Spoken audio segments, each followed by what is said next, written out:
शांति। आज है 2 सितंबर 2021 की साकार मुरली। बाबा कहते, मीठे बच्चे, तुम अपनी तकदीर भविष्य नई दुनिया के लिए बना रहे हो।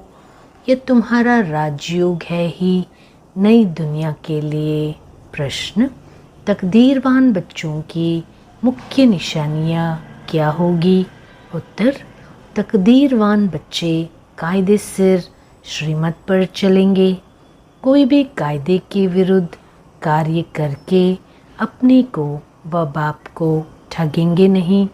दूसरा, उन्हें पढ़ाई पर पूरा शौक होगा, समझाने का भी शौक होगा। तीसरा, पास विद ऑनर बन स्कॉलरशिप लेने का पुरुषार्थ करेंगे। चौथा, कभी किसी को दुख नहीं देंगे, कभी कोई उल्टा कर्म नहीं करेंगे। गीत, तकदीर जगा कर आई हूँ। ओम शांति। मीठे मीठे रूहानी बच्चों ने गीत सुना, नयों ने भी सुना तो पुरानों ने भी सुना, कुमारियों ने भी सुना। ये पाठशाला है। पाठशाला में कोई ना कोई तकदीर बनाने जाते हैं। वहाँ तो अनेक प्रकार की तकदीर है। कोई सर्जन बनने की, कोई बैरिस्टर बनने की तकदीर बनाते हैं। तकदीर को एम ऑब्जेक्ट कहा जाता है। तकदीर बनाने बिगर पाठशाला में क्या पढ़ेंगे? अब यहाँ बच्चे जानते हैं कि हम भी तकदीर बनाकर आए हैं नई दुनिया के लिए, अपना राज्य भाग्य लेने। यह है नई दुनिया के लिए राजयोग, व पुरानी दुनिया के लिए बैरिस्टर, इंजीनियर, सर्जन आदि बनते हैं। वो बनते बनते अभी पुरानी दुनिया का टाइम बहुत थोड़ा रहा है, वह तो ख़त्म हो जाएगा। वह तकदीर है इस मृत्युलोक के लिए, इस जन्म के लिए। तुम्हारी पढ़ाई है नई दुनिया के लिए। तुम नई दुनिया के लिए तकदीर बनाकर आए हो। नई दुनिया में तुमको राज्य भाग्य मिलेगा। कौन पढ़ाते हैं? बेहद का बाप, जिससे ही वर्षा पाना है। जैसे डॉक्टर लोगों को डॉक्टरी का वर्षा मिलता है अपनी पढ़ाई का। अच्छा, जब बूढ़े होते हैं तब गुरु के पास जाते, क्या चाहते हैं? कहते हैं, हमको शांतिधाम जाने की शिक्षा दो, हमको सद्गति दो, यहाँ से निकल शांतिधाम ले जाओ। बाप से भी वर्षा मिलता है इस जन्म के लिए। बाकी गुरु से तो कुछ नहीं मिलता। टीचर से कुछ न कुछ वर्षा पाते हैं, क्योंकि आजीविका तो चाहिए ना। बाप का वर्षा होते हुए भी पढ़ते हैं कि हम भी अपनी कमाई करें। गुरु से कमाई कुछ हुई नहीं। हाँ, कोई कोई गीता आदि अच्छे पढ़कर फिर गीता पर भाषण आदि करते हैं। ये सब है अल्पकाल सुख के लिए। अब तो इस मृत्युलोक का अंत है। तुम जानते हो हम नई दुनिया की तकदीर बनाने आए हैं। ये पुरानी दुनिया ख़त्म हो जानी है। बाप की व अपनी मिल्कियत भी सब भस्म हो जाएगी। हाँ, फिर भी खाली जाएंगे। अभी तो कमाई चाहिए नई दुनिया के लिए। पुरानी दुनिया के मनुष्य तो वह कर नहीं सकेंगे। नई दुनिया की कमाई कराने वाला है ही शिव बाबा। यहाँ तुम नई दुनिया के लिए तकदीर बनाने आए हो। वह बाप ही तुम्हारा बाप भी है, टीचर भी है, गुरु भी है, और वो आते ही है संगम पर भविष्य के लिए कमाई सिखलाने। अब इस पुरानी दुनिया में तो थोड़े रोज़ है। ये दुनिया के मनुष्य नहीं जानते, तुम बच्चे जानते हो। नई दुनिया के लिए ये हमारा बाप, टीचर, सतगुरु है। बाप आते ही है शांतिधाम सुखधाम में ले जाने। कोई तकदीर नहीं बनाते हैं, गोया कुछ भी समझते नहीं। एक ही घर में स्त्री पढ़ती है, पुरुष नहीं पढ़ता। बच्चे पढ़ेंगे, माँ बाप नहीं पढ़ेंगे। ऐसे होता रहता है। शुरू में परिवार के परिवार आए, परंतु माया का तूफान लगने से आश्चर्यवत सुनंती कथनती बाप को छोड़ चले गए। गाया हुआ भी है, आश्चर्यवत सुनंती खतंती बाप का बनंती, पढ़ाई पढ़ावंती। फिर भी हाय कुदरत, ड्रामा की ही बात हुई ना। बाप खुद कहते हैं, अहो ड्रामा, अहो माया, किसको फारकती दे दी। स्त्री पुरुष एक दो को डाइवोर्स देते हैं, बच्चे बाप को फारकती देते हैं। यहाँ तो वह नहीं है, यहाँ तो डाइवोर्स दे न सके। बाप तो आए हैं बच्चों को सच्ची कमाई कराने, बाप थोड़ी किसको खड्डे में डालेंगे। बाप तो है ही पतित पावन रहम दिल। बाप आकर दुख से लिबरेट करते हैं और गाइड बन साथ ले जाने वाला है। ऐसे कोई लौकिक गुरु नहीं कहेंगे कि मैं तुमको साथ ले जाऊंगा। शास्त्रों में है भगवानुवाच कि मैं तुम सबको ले जाऊंगा। मच्छरों सदृश सब जाने हैं, तुम बच्चे अच्छी रीति जानते हो। अभी हमको जाना है घर, ये शरीर छोड़ना है। आप मोए मर गई दुनिया, अपने को सिर्फ आत्मा समझ बाप को याद करना है। ये तो पुराना चोला छीछी है, ये दुनिया भी पुरानी है। जैसे पुराने घर में बैठे होते हैं, नया घर सामने बनता रहता है तो बाप भी समझेगा हमारे लिए, बच्चे भी समझते हमारे लिए बन रहा है।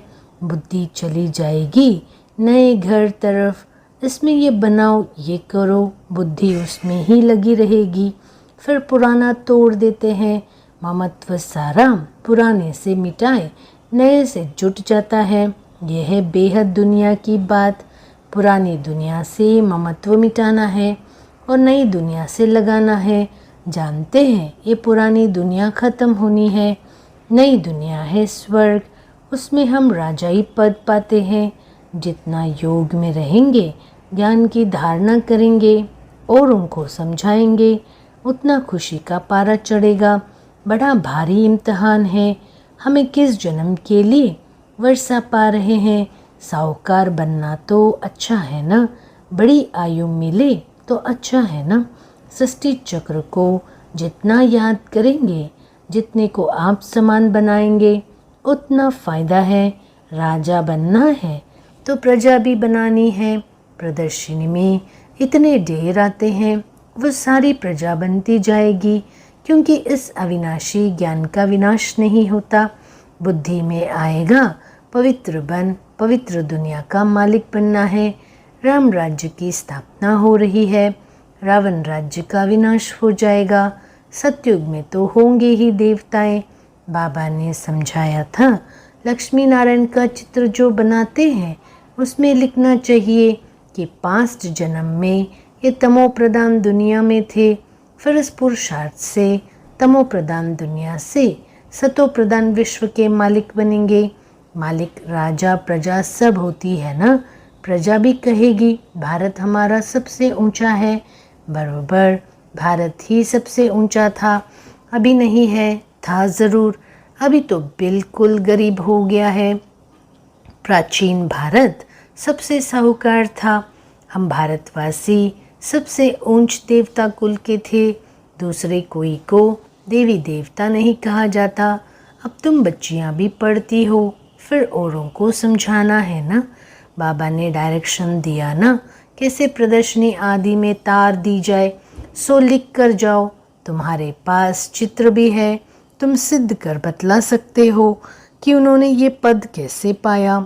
अब फिर से ये पद पा रहे हो शिव बाबा से, उनका चित्र भी है। शिव है परमपिता परमात्मा, ब्रह्मा विष्णु शंकर के भी चित्र है।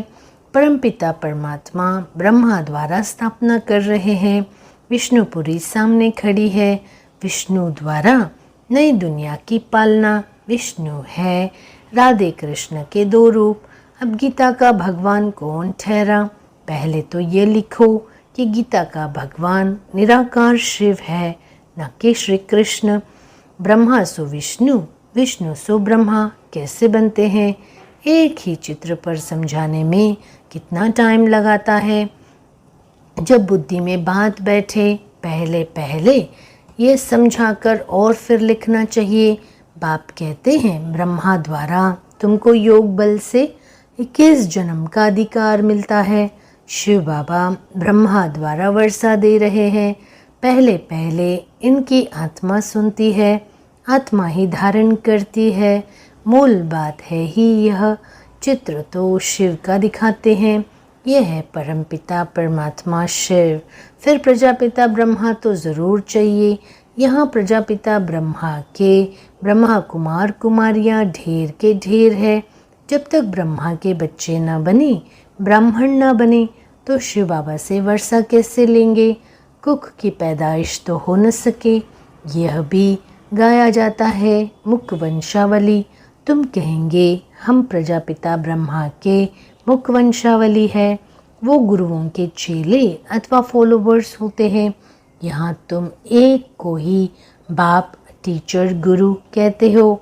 सो भी उनको कहते हो जो निराकार शिव बाबा ज्ञान का सागर, नॉलेजफुल है, सृष्टि के आदि मध्य अंत का ज्ञान देते हैं। वो टीचर भी है, निराकार आकर साकार द्वारा सुनाते हैं। आत्मा ही बोलती है ना। आत्मा कहती है मेरे शरीर को तंग मत करो। आत्मा दुखी होती है। इस समय है पतित आत्मा। पतितों को पावन बनाने वाला परम पिता परमात्मा है। आत्मा बुलाती है हे पतित पावन, हे गॉड फादर। अब फादर तो एक बैठा है, फिर भी याद किसको करते हैं? आत्मा कहती है यह हमारी आत्मा का फादर है, वह है शरीर का फादर। समझाया जाता है अब आत्माओं का बाप जो निराकार है वो बड़ा, या शरीर का रचयिता साकार बाप है वो बड़ा। साकार तो निराकार को याद करता है। अब सबको समझानी दी जाती है, जबकि विनाश सामने खड़ा है। पारलौकिक बाप आते ही है अंत में सभी को वापस ले जाने। बाकी जो कुछ भी है वो विनाश होने का है। इसको कहा ही जाता है मृत्यु लोक। जब कोई मरता है तो कहते हैं फलाना परलोक पधारा, शांतिधाम गया। मनुष्यों को पता नहीं है कि परलोक सतयुग को कहा जाता है या शांतिधाम को।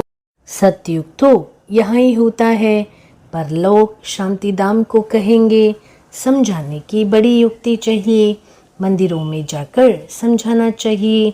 ये शिव बाबा का यादगार है जो शिव बाबा हमको पढ़ा रहे हैं। शिव है वास्तव में बिंदी, परंतु बिंदी की पूजा कैसे करें, फल फूल आदि कैसे चढ़ाए जाए, इसलिए बड़ा रूप बनाया है। इतना बड़ा रूप कोई होता नहीं। गाया भी जाता है भ्रुकुटी के बीच चमकता है अजब सितारा। बड़ी चीज़ हो तो साइंस वाले झट उनको पकड़ ले। बाबा समझाते हैं उनको परमपिता परमात्मा का पूरा परिचय मिला हुआ है। जब तक तकदीर खुले, अभी तकदीर ही नहीं खुली है।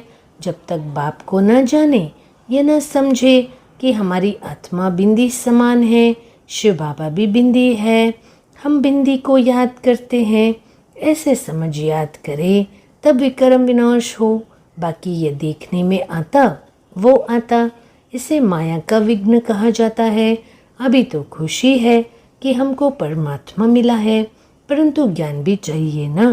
किसको कृष्ण का साक्षात्कार होता है तो खुश हो जाते हैं। बाबा कहते हैं कृष्ण का साक्षात्कार कर बहुत खुशी में डांस आदि करते हैं, परंतु उनसे कोई सद्गति नहीं होती। यह साक्षात्कार तो अनायास ही हो जाता है। अगर अच्छी रीति नहीं पढ़ेंगे तो प्रजा में चले जाएंगे। थोड़ा भी सुनते हैं तो कृष्णपुरी में साधारण प्रजा आदि जाकर बनेंगे। अभी तुम बच्चे जानते हो शिव बाबा हमको यह नॉलेज सुना रहे हैं, वो है ही नॉलेजफुल। बाप का फरमान है कि पवित्र ज़रूर बनना है, परंतु कोई पवित्र भी रह नहीं सकते। कभी कभी पतित भी यहाँ छिपकर आ जाते हैं। वो अपना ही नुकसान करते हैं, अपने को ठगते हैं। बाप को ठगने की बात ही नहीं, बाप से ठगी कर कोई पैसा लेना है क्या? शिव बाबा की श्रीमत पर कायदे से नहीं चलते तो क्या हाल होगा? बहुत सजाएं खानी पड़ेगी। दूसरा फिर पद भी भ्रष्ट हो जाएगा। कोई भी कायदे के विरुद्ध काम नहीं करना चाहिए। बाप तो समझाएंगे ना, तुम्हारी चलन ठीक नहीं है, बाप तो कमाई करने का रास्ता बताते हैं, फिर कोई करे ना करे उनकी तकदीर। सजाए तो खाकर वापस शांतिधाम में जाना ही है। पद भ्रष्ट हो जाएगा तो कुछ भी मिलेगा नहीं। आते तो बहुत है, परंतु यहाँ बाप से वर्षा लेने की बात है ना। बच्चे कहते हैं बाबा से तो हम स्वर्ग का सूर्यवंशी राजाई पद पाएंगे। राजयोग है ना, स्टूडेंट स्कॉलरशिप भी लेते हैं ना, पास होने वालों को स्कॉलरशिप मिलती है। ये माला उन्हों की बनी हुई है जिन्होंने स्कॉलरशिप ली है। जितना जितना जैसा पास होगा ऐसी स्कॉलरशिप मिलेगी। वृद्धि होते होते हजारों बन जाते हैं। राजाई पद है स्कॉलरशिप। जो अच्छी तरह पढ़ाई पढ़ते हैं वो गुप्त नहीं रह सकते। बहुत नए नए पुरानों से आगे निकल पड़ेंगे। हीरे जैसा जीवन बनाएंगे। अपनी सच्ची कमाई कर 21 जन्मों के लिए वर्षा पाएंगे। कितना खुशी होनी चाहिए। जानते हैं ये वर्षा अब नहीं लिया तो फिर कभी नहीं ले सकेंगे। पढ़ाई का शौक होता है ना, कोई को तो ज़रा भी शौक नहीं है समझाने का। ड्रामानुसार तकदीर में नहीं है तो भगवान भी क्या करे। अच्छा, मीठे मीठे सिकी लदे बच्चों प्रति माता पिता बाप दादा का याद प्यार और गुड मॉर्निंग। रूहानी बाप की रूहानी बच्चों को नमस्ते। रूहानी बच्चों की रूहानी बाप को नमस्ते। धारणा के लिए मुख्य सार। पहला, कोई भी कार्य श्रीमत के विरुद्ध नहीं करना है। पढ़ाई अच्छी रीति पढ़कर ऊंच तकदीर बनानी है। किसी को भी दुख नहीं देना है। दूसरा, इस पुरानी दुनिया से ममत्व मिटा देना है। बुद्धि योग नई दुनिया से लगाना है। खुशी में रहने के लिए ज्ञान को धारण कर दूसरों को धारण कराना है। वरदान बाबा कहते, मीठे बच्चे लाइट हाउस की स्थिति द्वारा पाप कर्मों को समाप्त करने वाले पुण्य आत्मा भव। जहाँ लाइट होती है वहाँ कोई भी पाप का कर्म नहीं होता है। तो सदा लाइट हाउस स्थिति में रहने से माया कोई पाप कर्म नहीं करा सकती। सदा पुण्य आत्मा बन जाएंगे। पुण्य आत्मा संकल्प में भी कोई पाप कर्म नहीं कर सकती।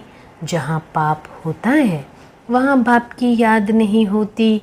तो दृढ़ संकल्प करो कि मैं पुण्य आत्मा हूँ, पाप मेरे सामने आ नहीं सकता। स्वप्न व संकल्प में भी पाप को आने न दो। स्लोगन बाबा कहते, मीठे बच्चे जो हर दृश्य को साक्षी होकर देखते हैं वही सदा हर्षित रहते हैं। ओम शांति।